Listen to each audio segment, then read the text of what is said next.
Hello friends, welcome to coding with कशिश।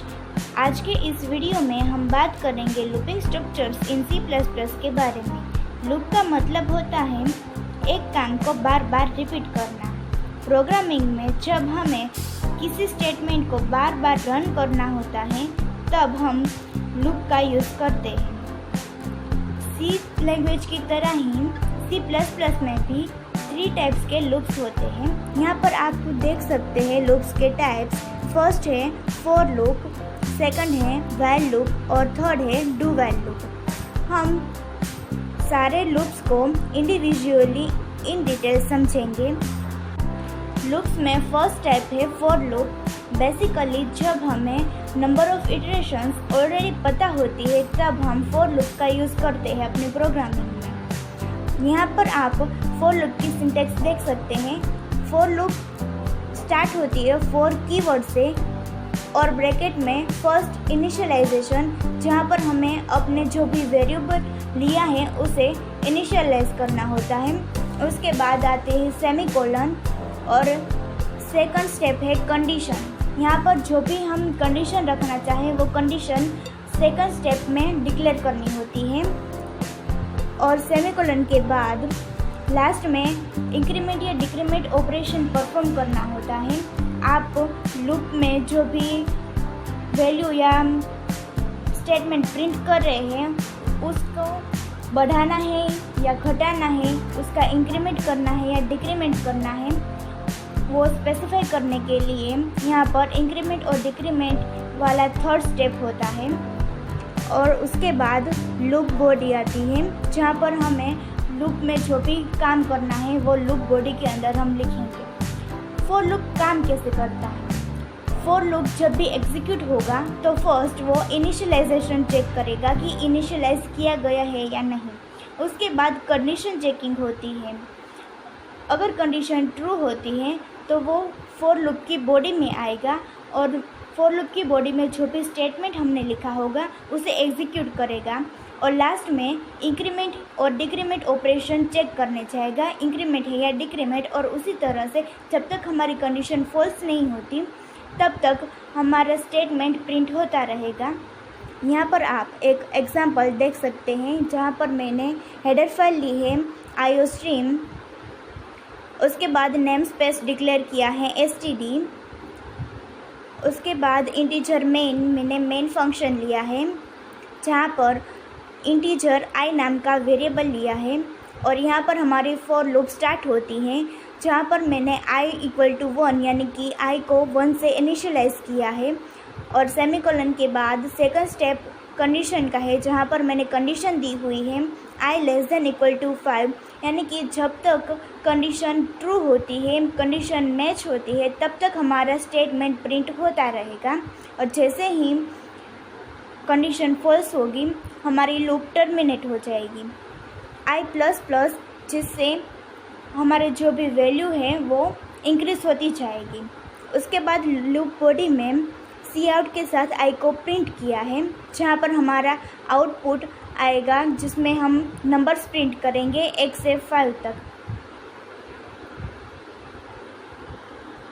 यहाँ पे loop 1 से 5 तक चलेगा। हर बार i++ से वैल्यू बढ़ती जाएगी।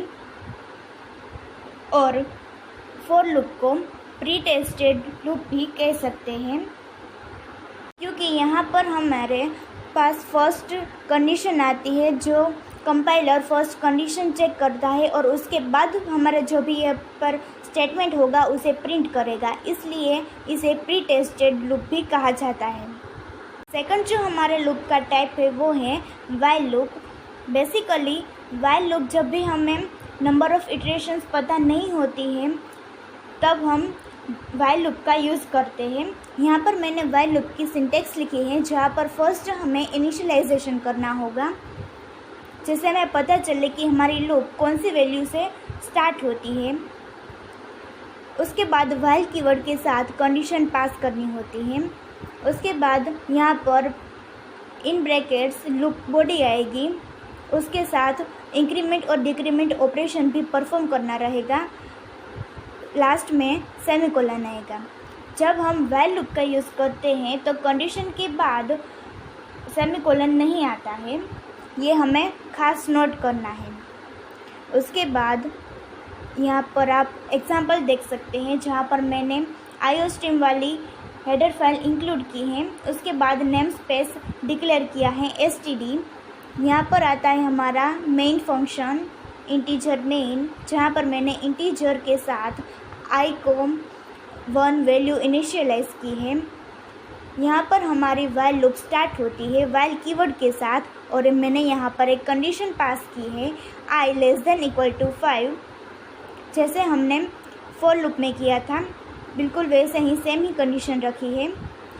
और लूप की बॉडी में हम i को cout के साथ प्रिंट करेंगे और i की वैल्यू प्लस प्लस यानी कि इंक्रीज होती जाएगी। जब तक हमारी वैल्यू ट्रू है हमारा स्टेटमेंट एग्जीक्यूट होता रहेगा, और जैसे ही हमारी कंडीशन मैच नहीं होती यानी कि फॉल्स होती है तो हमारी लूप टर्मिनेट हो जाएगी। और फॉर लूप की तरह यहाँ भी आउटपुट सेम ही आएगा, 1 से 5 नंबर को प्रिंट करेगा। जब तक कंडीशन ट्रू है यानी कि i <= 5 तब तक लूप चलेगा। हर बार i को 1 से इंक्रीज़ किया जाता है। व्हाइल लूप को प्री टेस्टेड लूप और एंट्री कंट्रोल लूप भी कहा जाता है, क्योंकि ये भी फॉर लूप की तरह ही काम करता है, जहाँ पर फर्स्ट कंडीशन चेक होती है और उसके बाद ही स्टेटमेंट प्रिंट होता है और उसके बाद इंक्रीमेंट या डिक्रीमेंट का ऑपरेशन परफॉर्म होता है। लूप्स का जो लास्ट और थर्ड टाइप है वो है do while loop. Do while loop जब हमें मेनू ड्रिवन का प्रोग्राम करना होता है तब ज़्यादा यूज़ होता है। यहाँ पर आप सिंटेक्स देख सकते हैं डू व्हाइल लूप की। फर्स्ट हमें इनिशियलाइजेशन करना होगा और यहाँ पर डू कीवर्ड यूज़ होगा, जहाँ से हमारी डू व्हाइल लूप की स्टार्टिंग होगी। उसके बाद लूप बॉडी आएगी जिसके साथ हमें इंक्रीमेंट या डिक्रीमेंट ऑपरेशन भी परफॉर्म करना होगा। लास्ट में व्हाइल के साथ एक कंडीशन पास करनी रहती है। लास्ट में कंडीशन के बाद हमें सेमीकोलन करना होता है। जब हम व्हाइल लूप का यूज़ करते हैं तो कंडीशन के बाद सेमीकोलन नहीं आता है, लेकिन जब हम डू व्हाइल लूप का यूज़ करते हैं तो कंडीशन के साथ सेमीकोलन करना बहुत ज़रूरी होता है। अगर हम डू व्हाइल लूप में कंडीशन के बाद सेमीकोलन नहीं करते हैं तो हमारे पास एरर अकर होगी। हम एग्जाम्पल के साथ इसे डीपली समझेंगे। यहाँ पर मैंने फर्स्ट हेडर फाइल इंक्लूड की है आईओस्ट्रीम, उसके बाद नेम स्पेस डिक्लेयर किया है std। अब हम आते हैं हमारे मेन फंक्शन में, जहाँ पर मैंने इंटीजर i के साथ 1 वैल्यू असाइन की है, इनिशियलाइज की है। अब हम स्टार्टिंग होती है हमारे डू व्हाइल लूप की डू कीवर्ड के साथ। लूप की बॉडी में मैंने यहाँ पर cout के साथ i को प्रिंट किया है, जहाँ पर मैंने i को इंक्रीमेंट किया है यानी कि i को इंक्रीज़ किया है, जिससे हमारे i की जो वैल्यू होगी वो बढ़ती जाएगी। लास्ट में व्हाइल और उसके साथ कंडीशन i <= 5 और उसके साथ सेमीकोलन भी हम करना होगा।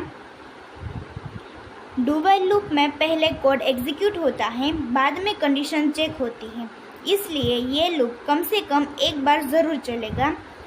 इसका मतलब एक बार तो स्टेटमेंट प्रिंट होता है।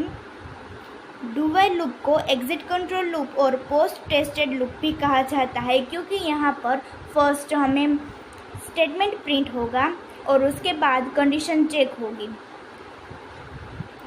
तो फ्रेंड्स, आज हमने सीखा लूपिंग का मतलब क्या होता है, फॉर व्हाइल और डू व्हाइल लूप्स कैसे काम करते हैं, इनका सिंटेक्स और सिंपल एग्जांपल्स।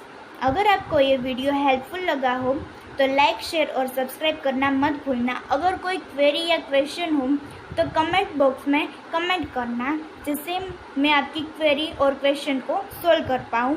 मिलते हैं नेक्स्ट वीडियो में, तब तक के लिए हैप्पी कोडिंग।